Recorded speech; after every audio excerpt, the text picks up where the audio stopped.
इस देश में आज इंटेलेक्चुअल बैंकरप्सी है।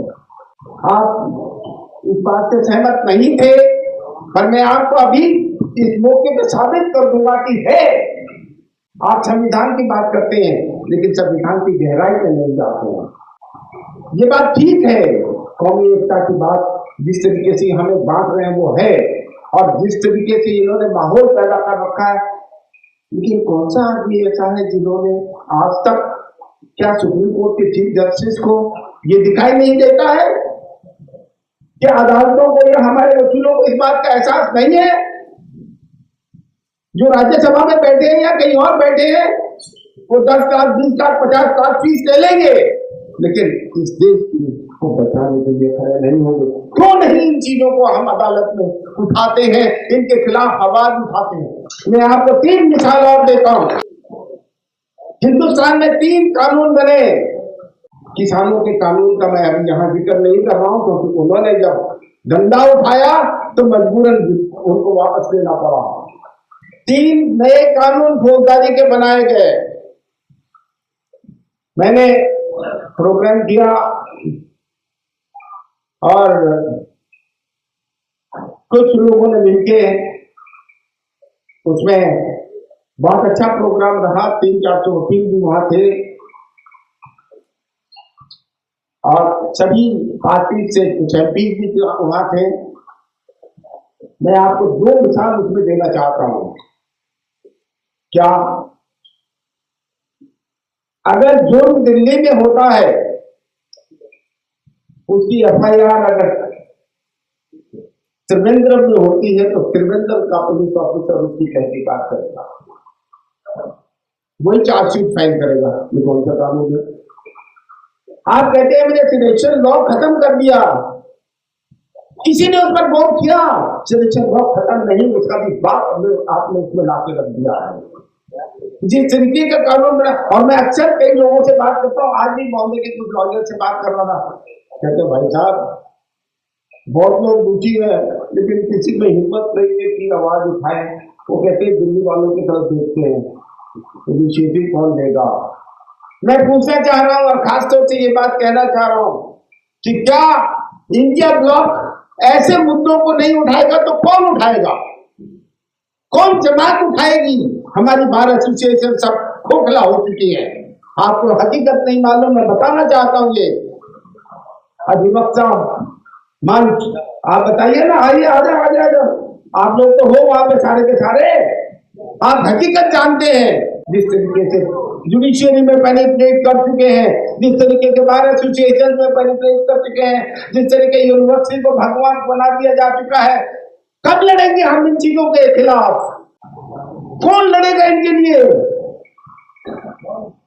ये इंटेलेक्चुअल है, बैंकरप्सी नहीं है इस मुल्क में तो क्या है?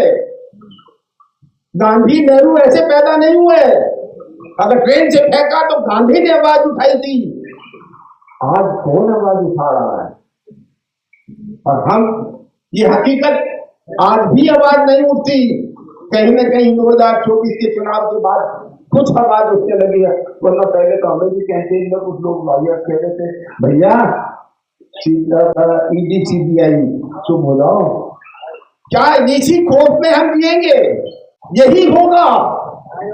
मैं पूछना चाह रहा हूं कि हम लोग चुप क्यों हैं?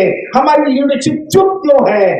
आप देखिए, अभी आपने हल्का से जिक्र किया आशुतोष जी ने, 1 नेशन 1 इलेक्शन, ये सबसे बड़ा फ्रॉड है इस देश में। किसी ने इस पर गौर करने की कोशिश नहीं की, किसी ने इस पर तवज्जो नहीं दी कि इसका मकसद क्या है। हिंदुस्तान में 51, 52, 57, 62 और 67 इकट्ठा इलेक्शन हुआ था, लेकिन उसके बाद नहीं हुआ, उसको खत्म किया गया। वो संभव नहीं था। लेकिन उसके अलावा एक अहमियत इसकी आप समझ लीजिएगा, वो क्या है कि आपकी असेंबलीज को खत्म कर देना, उनकी ताकत को खत्म कर देना है। असेंबली भंग नहीं की होगी, लेकिन उनको इनइफेक्टिव आप कर देंगे, वो काम नहीं कर सकती है। आप सिर्फ करना क्या चाहते हैं कि सत्ता अपने हाथ में लेना चाहते हैं, जिस तरीके से जीएसटी में किया। जीएसटी की हालत आपको शायद नहीं मालूम। जो लोग व्यापार में है उनको पता है जीएसटी की हालत, और जितनी हालत जीएसटी में भ्रष्टाचार है उसको कोई अंदाजा नहीं लगा सकता।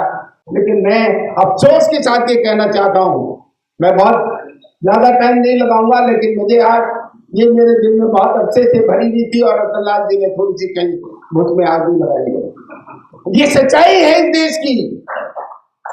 इंटेलेक्चुअल बैंकरप्सी, अगर लोग गालियां देते हैं पंडित नेहरू को, वो लोग गालियां देते हैं इंदिरा गांधी को, लोग महात्मा गांधी को, अरे महात्मा गांधी का फोटो लगा के तुम खुद गांधी को जो है ना बेइज्जत कर रहे हो।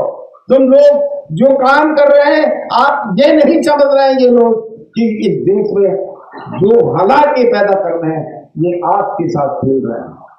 और इस तरीके से ऐसा होगा, अगर हमने इस सिचुएशन को और इस चीज को इंडिया ब्लॉक में नहीं संभाला तो मैं आपको बता सकता हूं दोस्तों, एक ऐसा दिन भी दूर नहीं होगा जब हम कहीं न कहीं इस बात पे भी पछताएंगे जो चर्चिल ने कहा था, और वो बात कहीं ना कहीं किसी हद तक सही होती जा रही है कि इनको सत्ता मत दो, ये आपस में लड़ मत के ही इस देश को खत्म कर देंगे। क्या हम वो दिन देखना चाहते हैं? ये वो ही करना चाह रहे हैं, ये वो ही ताकते हैं। लेकिन एक बात का ध्यान रखिएगा, जब मैं बाग काउंसिल का चेयरमैन था, बार बार कुछ मुसलमान साथी मेरे वकील शाहीन बाग का आंदोलन चल रहा था, आप चलिए वहां पे, आप चलिए वहां पे, मैं नहीं गया। और मैं आशुतोष जी की इस बात से सहमत हूं। मैंने ये कहा था कि मैं सबसे आगे चलूंगा, लेकिन आप वो जगह बदल दीजिए। मैं ये रंग देकर बीजेपी को एक हथियार नहीं देना चाहता हूं। हम हिंदू हैं और हम लड़ेंगे आपकी ये लड़ाई, ये आपकी लड़ाई नहीं है, इस देश की लड़ाई है और हम सबको मिलकर लड़नी है, हम सब साथ हैं। मैं आपसे गुजारिश करूंगा कि जो अहम मुद्दे हैं, मैंने आपको सिर्फ 2 का जिक्र किया है अभी, और तीसरा जो कौमी एकता का सवाल है, इसके अलावा और है। जिस तरीके से कानून बदल कर रहे हैं, देश का सत्यानाश कर रहे हैं, संविधान का सत्यानाश कर रहे हैं। संविधान किताब को देखने से नहीं है, उसके अंदर जो उसका प्रावधान है, उस प्रावधान को चिथड़े उड़ा रहे हैं ये लोग, उसको खत्म करने। इंदिरा जी की क्या तकलीफ थी? 42nd अमेंडमेंट, कॉन्स्टिट्यूशनल अमेंडमेंट, समाजवाद, सोशलिज्म एंड सेकुलरिज्म को हटा दो। क्यों भाई? अरे उसके बगैर तो दुनिया में हिंदुस्तान का नाम ही नहीं है। आप पाकिस्तान की हालत करना चाह रहे हो जहां पे हम कोई हिंदू रिलीजन, हिंदू राष्ट्र नहीं है, ना ये हो सकता है। और अगर जो भी इंसान, जो भी आरएसएस और बीजेपी का कोई भी व्यक्ति अगर इस तरह की बात करता, उसके खिलाफ फर्जा क्यों कर नहीं होता जी? उसके खिलाफ क्यों नहीं होता है केस दर्ज? बड़ी अजीब सी सिचुएशन है। और मैं बार बार कई दफा कह भी चुका हूं, इलेक्शन कमीशन को भी मैंने कहा रिटर्निंग ऑफिसर के एफिडेविट देते हो कि मैं संविधान को मानूंगा, और जैसे एफिडेविट हुआ आप इलेक्ट हो गए तो उसको तो उड़ा दिए, इसलिए आपने आते ही बात, तो आपके खिलाफ तो कोई कार्रवाई भी नहीं हो रही। आप पार्लियामेंट में जाते हैं, स्पीकर आपको वोट दिलाता है, लेकिन वोट के बाद तो आप देखिए ना क्या क्या भाषण आते रहते हैं। क्या ये सब परमिसिबल है मेंबर पार्लियामेंट के लिए या एमएलए के लिए? लेकिन आप सरेआम ऐसे बोले जा रहे हैं। मीडिया तो कुछ करेगा नहीं, वो तो सबको पता है, लेकिन पर उनके खिलाफ कार्रवाई नहीं होती है और ना ही उनके खिलाफ कोई आवाज उठती है। जब तक हम आवाज नहीं उठाएंगे सब मिलकर, कुछ नहीं होगा इस देश में। बल्कि अगर हम दबे रहेंगे तो दबे ही रहेंगे और दबके चले जाएंगे। कम से कम आप इंडिया ब्लॉक को थोड़ा मजबूत कीजिए, मुद्दों पर उठिए, मुद्दों पर आवाज उठाइए सारे मुल्क में।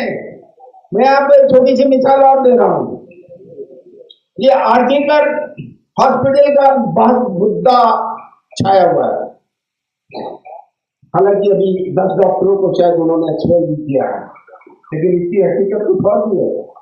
आप सबको नहीं मालूम, दिल्ली में जब निर्भया का इश्यू हुआ था, यही वो लोग थे बीजेपी के जो 10 नंबर पर रोज रोज रोज धरना देते थे। इतना धरना, इतना जिसका अंदाजा भी कोई नहीं लगा सकता। और देश वर्मा की कमेटी बनी, उन्होंने कानून बदल दिया, सब कुछ बावजूद उसके लिए हो रहा। ये राजनीतिक खिलवाड़ जो है ये इस देश को बर्बाद कर देता, जिसमें ये बीजेपी के लोग माहिर हैं, वो कुछ नहीं करते, वो छोटे जानते हमेशा इसी मोड़ में रहते हैं। इसलिए हम सबको चौकन्ना रहना पड़ेगा और पॉलिटिकल पार्टीज को और भी चौकन्ना रहना पड़ेगा, और खास तौर से इंडिया ब्लॉक, जिसकी जिम्मेवारी मेरे हिसाब से ज्यादा है, क्योंकि ये बड़े बड़े मुद्दे हैं। जब तक आप इनको नहीं उठाएंगे हम कहीं सही रास्ते पर नहीं आएंगे, और ये लोग तो फिर फैलते रहेंगे। हमें कचहरियों में देख रहा हूं मैं रोज, और मैं कह चुका हूं, कई लोगों को कहता हूं भैया आप छोड़ रहे हो क्या, आप सुनते क्यों नहीं हो? इमरान भाई बैठे ही बताएंगे आपको हकीकत क्या होता है अदालतों में। रोज बीजेपी आरएसएस का प्रोग्राम हो रहा है, हर कचहरी में हो रहा है, सुप्रीम कोर्ट में हो रहा है, जजेस चाहते हैं। क्यों? कौन करेगा इसके खिलाफ आवाज उठाएगा? क्या हम ऐसे चुप करके बैठे रहेंगे और सुनते रहेंगे, हमारे पॉलिटिकल सिस्टम को खत्म कर देंगे क्या? ये एक स्थिति हमारी आज के दिन हो चुकी है, और मैं आप ये सिर्फ इसलिए है कि इंटेलेक्चुअल आप जिसको कहते हैं वो है वहां जहां एक सोच, वो सोच जो इस देश को बर्बाद कर देगा। अगर हम उस सोच के खिलाफ आवाज नहीं उठाएंगे, संघर्ष नहीं करेंगे, तो पतन को कोई रोक नहीं सकता। बहुत बहुत धन्यवाद।